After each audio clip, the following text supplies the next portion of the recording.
श्रोता प्रेमियों, मैं राम सागर शास्त्री आप लोगों के समक्ष रखने जा रहा हूँ राजा नल का जन्म। देखिए, निषद देश में महाराज वीरसेन का शासन था। वीरसेन प्रजाभक्त, धर्मात्मा और नीतिमान राजा थे।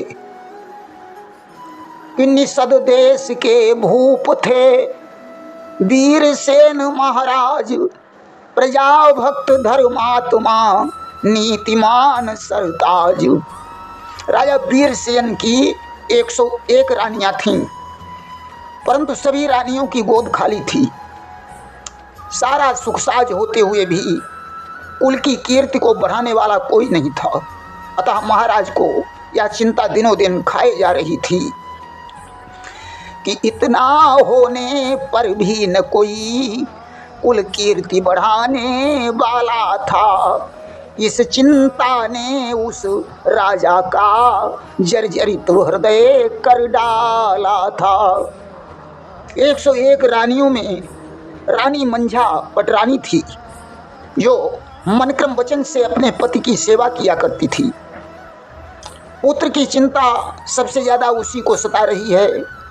एक दिन उसने महाराज से कहा, स्वामी, ये राजपाट और धन दौलत सब कुछ बेकार है। बिना पुत्र रत्न के तो ये घर मरघट के समान प्रतीत होता है।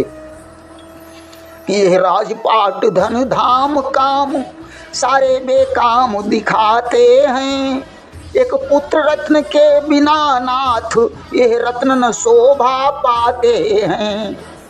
राजा ने कहा, रानी तुम ठीक कहती हो, परंतु विधाता के आगे अपना चारा ही क्या है। इसी बीच रानी को सूचना मिली कि गुरु गोरखनाथ आए हैं, जो राज उद्यान में ठहरे हुए हैं। रानी मंझा ने हाथ जोड़कर राजा से निवेदन किया, महाराज, गोरखनाथ तो एक सिद्ध संत हैं, चलो उनकी शरण में चलते हैं, शायद उनके आशीर्वाद से हम लोगों को सफलता मिल जाए। कि मंझा रानी ने कहा, तभी जोड़ कर हाथ, गुरु गोरख की शरण में चलो प्राण के नाथ। राजा के बात समझ में आ गई। उन्होंने कहा कि गोरखनाथ तो परम तपस्वी हैं, चलो उन्हीं की शरण में चलते हैं। आज राजा और रानी दोनों गोरखनाथ के पास पहुंचे। देखा गोरखनाथ जी समाधिस्थ हैं। आज दोनों लोग हाथ जोड़कर उनके सामने बैठ गए। बिना अन्न जल ग्रहण किए हुए दोनों को कई दिन व्यतीत हो गए। जब गोरखनाथ की समाधि भंग हुई और उन्होंने अपनी आंखें खोली, तो राजा और रानी दोनों उन्हें प्रणाम करने लगे। कि खुली जभी योगेश की वह समाधि अभिराम, राजा रानी ने तभी उनको किया प्रणाम। गोरखनाथ ने कहा, राजन, तुम्हारा कल्याण हो, कहो तुम्हारी क्या कामना है। राजा ने कहा, महाराज, मैंने 101 विवाह किए हैं, परंतु किसी से कोई पुत्र नहीं हुआ। हमें लोग निर्वंशी कहते हैं। ये हमारी रानी मंझा है, बाकी 100 रानियां घर में हैं। गोरखनाथ बोले, राजन, चिंता को छोड़ दो। तुम्हारे राज्य को चलाने वाला एक परम प्रतापी पुत्र जन्म लेने वाला है। मैं तुम्हें 101 अभिमंत्रित चावल दे रहा हूं। एक एक चावल जाकर अपनी सभी रानियों को खिला देना और अच्छी संतान के लिए उन्हें कुछ संयम नियम भी बता देना। सारी रानियां गर्भवती हो जाएंगी और तुम्हारे यहाँ एक नहीं 101 पुत्रों का जन्म हो जाएगा। कि ले जाओ यह तंदुल राजन, रानियों को इन्हें खिला देना। अच्छी संतति के हेतु उन्हें कुछ संयम नियम बता देना। देखिए, विधाता की गति बड़ी विलक्षण है। राजा उन चावलों को लेकर घर पहुंचा। उसने अपनी सभी रानियों को इकट्ठा किया और उन्हें एक एक चावल दे दिया। बताया, यह अभिमंत्रित चावल खाने से तुम गर्भवती हो जाओगी। परंतु मंझा रानी को छोड़कर वह चावल किसी ने नहीं खाया। अन्य रानियों को उस चावल पर विश्वास ही नहीं हुआ। उन्होंने अपना अपना चावल फेंक दिया। देखिए, विश्वास बहुत बड़ी चीज है। विश्वास हृदय में होता है, वह निश्चय ही फल पाता है। बिन प्रेम और विश्वास बिना सब कुछ निष्फल हो जाता है। मंजा रानी को विश्वास था कि इस चावल से संतान अवश्य होगी। उसे गोरखनाथ पर पूर्ण श्रद्धा थी। अस्तु रानी मंजा गर्भवती हो गई।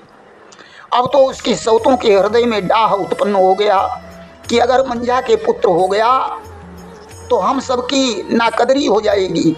हो सकता है राजा हम लोगों को मरवा डाले। सत्य कहा गया है कि उस खेत में पैदावार न हो जिसमें कि कांस हो जाता है। जिस घर में सौत रहे वह घर सब तरह नाश हो जाता है। आज रानियों ने सलाह की कि कोई ऐसा उपाय सोचा जाए जो ये खटकने वाला कांटा ही समाप्त हो जाए। उन्होंने एक सेवक को बुलाया और उससे कहा, जाओ राज पुरोहित गंगाधर को यहाँ बुला लाओ। राजा वीरसेन तो राजसभा में थे, मंजा रानी अपने महलों में थी, बाकी 100 रानियाँ इकट्ठी थीं। उन्होंने गंगाधर को अपने महल में बुलवाया और प्रणाम करके उन्हें 5000 स्वर्ण मुद्राएं प्रदान की। बोले, पंडित जी, अब हमारे कांटे को तुम ही निकाल सकते हो। तुम्हें 16 दूनी 8 का पहाड़ा पढ़ना होगा, क्योंकि हमारी सौत मंजा गर्भवती है। उसके पुत्र पैदा होते ही हम सबकी आफत आ जाएगी। कारण हमने गोरखनाथ जी का अभिमंत्रित चावल नहीं खाया और उसने खा लिया और वह गर्भवती है। कि गंगाधर पंडित से उनने मन की सब व्यथा सुना डाली। सौतन मंझा है गर्भवती, पर हम सबकी है कोख खाली। सजनों, रानियां कहती हैं कि इस बात पर राजा क्रोधित होकर हम सबको मरवा डालेंगे। अब एक तरफ 2 जानों की बाजी है, यानी मंजा का गर्भ और मंजा। दूसरी तरफ 100 जाने जा रही हैं, यानी हम सब मार डाले जाएंगे। इसलिए कोई ऐसा उपाय करो जिससे राजा जल्लादों द्वारा मंजा का जंगल में कत्ल करवा दें। गंगाधर ने कहा, तुम चिंता मत करो, मुझे 16 दूनी 8 का पहाड़ा अच्छी तरह से आता है। मैं कल ही उसका काम तमाम करवा दूंगा। गंगाधर आज अपने घर पहुंचे।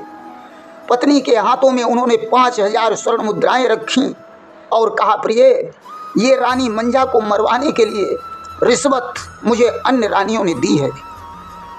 गंगाधर की पत्नी ने कहा, स्वामी, ऐसा करना उचित नहीं है। परंतु गंगाधर नहीं माने। दूसरे दिन पोथी पत्रा लेकर राजा वीरसेन के दरबार में पहुंचे, परंतु उनका मुखमंडल उदास है। राजा ने गंगाधर को प्रणाम करके पूछा, पंडित जी, आज तुम्हारे चेहरे पर उदासी कैसे छाई हुई है?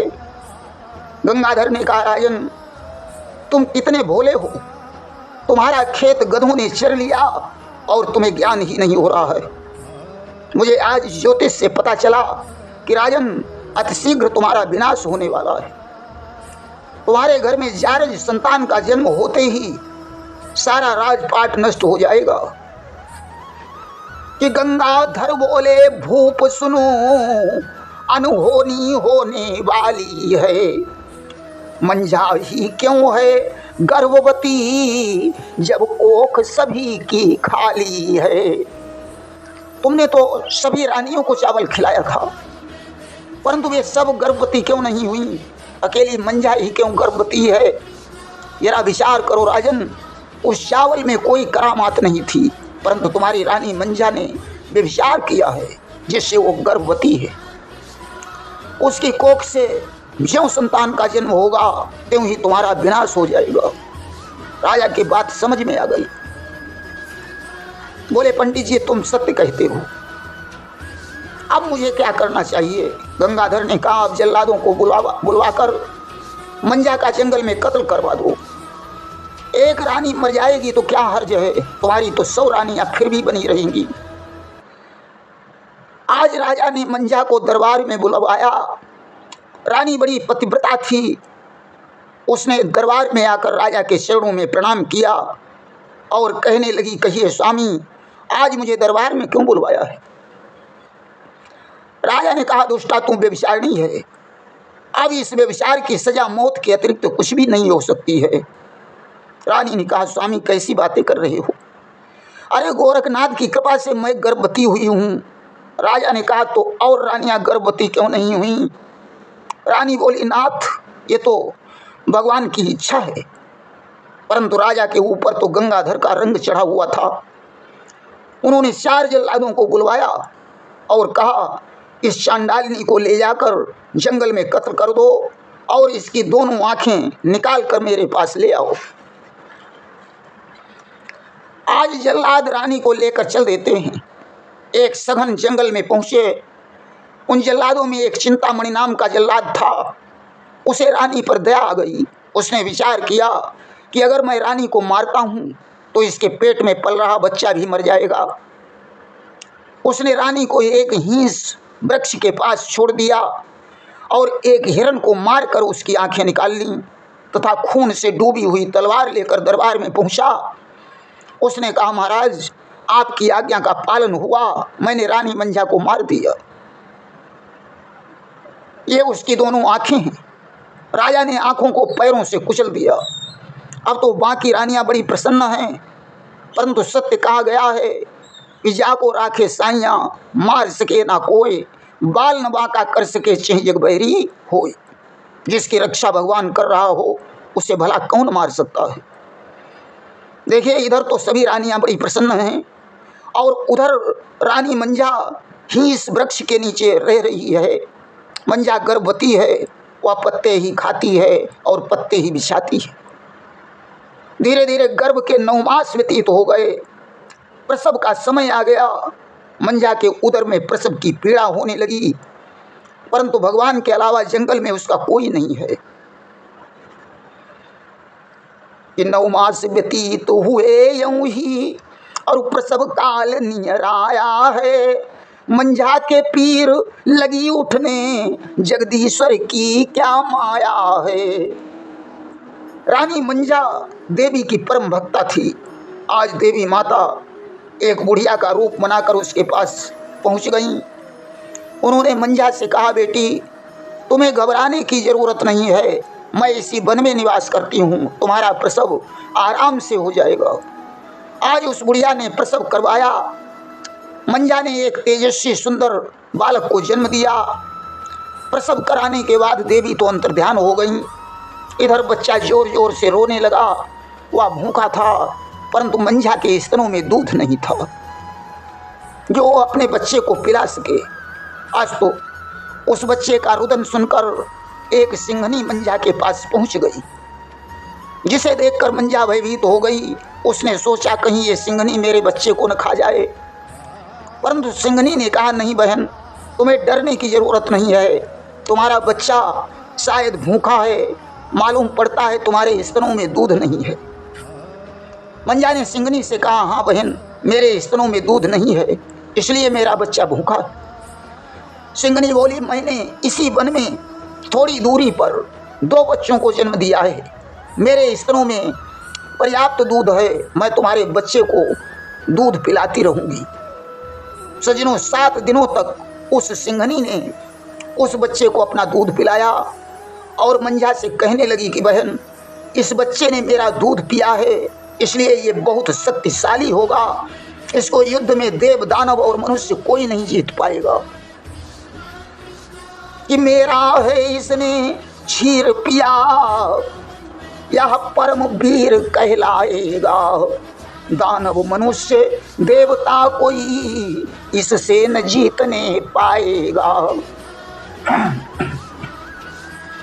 ऐसा कहकर वो सिंघनी वहां से चली गई। एक दिन की बात है, दक्षिणपुर के निवासी सेठ लक्ष्मीमल अपने पुत्र पन्नालाल और फूलचंद के साथ रथ पर बैठकर उसी जंगल से गुजरे। अचानक उन्हें किसी बच्चे के रोने की आवाज़ सुनाई पड़ी। उन्होंने रथ को रोक दिया और उस बच्चे को तलाशने लगे। कि जिस समय रुदन के शब्द पड़े, उस लखी सेठ के कानों में, रथ रोक दिया ढूंढने लगा उस बच्चे को वीरानों में। ढूंढते ढूंढते वह उसी हीस वृक्ष के पास पहुंच गया। वहां उसने देखा कि एक स्त्री है जिसने अभी हाल ही में किसी बच्चे को जन्म दिया है। लखी ने पूछा, बेटी तुम कौन हो, यहाँ किस लिए आई हो? तुम्हारे साथ कोई सखी सहेली भी नहीं है, तुम इस घने जंगल में अकेली क्या कर रही हो? इस सघन विपिन नहीं संग सहेली, और के ही कारण बन रहा हूं अकेली। मंजा ने कहा कि मैं असहाय हूं, मेरा संसार में कोई नहीं है। लखी ने कहा, मैं दक्षिणपुर का निवासी लखी सेठ हूं, ये मेरे दोनों पुत्र हैं, तुम हमारे घर पर चलकर आराम से रह सकती हो, क्योंकि मेरी कोई पुत्री नहीं है। मुझे एक पुत्री मिल जाएगी और तुम्हें 2 भाई मिल जाएंगे। आज धर्म की पुत्री मानकर लखीमल सेठ मंजा को उस बच्चे के सहित अपने घर ले आया कि रथ में बैठा कर मातु सहित उस बच्चे को घर लाया है। नाती धर्म का मानुष को शुभ नामकरण करवाया है। घर पर लाकर लखी सेठ उस बच्चे को अपना धर्म का नाती मानकर नामकरण संस्कार करवाया कि सूर्य के समान तेज मुख पर मानो कुल का उजियारा है। शुभ जन्म नक्षत्र देख दुजने उसका नल नाम बिचारा है। बच्चे के मुखमंडल पर अपूर्व तेज था। पंडित जी ने उसका शुभ नाम नल रख दिया। सजनों, राजा वीरसेन भी उस भोज में शामिल हुए। उन्होंने बच्चे को गोद में लेकर आशीर्वाद प्रदान किया और वापस लौट आए। इस प्रकार नल का पालन पोषण वैश्य परिवार में होने लगा। धीरे धीरे नल घुटनों के बल चलने लगे कि जब चलते हैं घुटनों के बल माता बलिहारी जाती है। जब संध्या को नल सोते हैं तो नजर उतारी जाती है। मंजा रानी अपने पुत्र को देखकर बड़ी प्रसन्न है। वह प्रतिदिन शाम को नल की नजर उतारती है। उन्हें घुटनों के बल चलते देखकर बड़ी प्रसन्न होती है। कुछ और बड़े होने पर नल वीरतापूर्ण खेल खेलने लगे। उन्हें तीर और कमान का खेल बहुत पसंद था। देखिए, कहा जाता है कि होनहार बिरबान के होत चीकने पात। बच्चे के कामों को देखकर पता चल जाता है कि ये बच्चा आगे चलकर क्या बनेगा। आज वो क्षत्रिय का अंश राजा वीरसेन का पुत्र नल वैश्य परिवार में पल रहा है। लखीमल को नाना और फूलचंद और पन्नालाल को मामा कहता है। इसके आगे का प्रसंग है राजा नल का 1.5 विवाह। प्रेम से बोलिए वृंदावन बिहारी लाल की जय।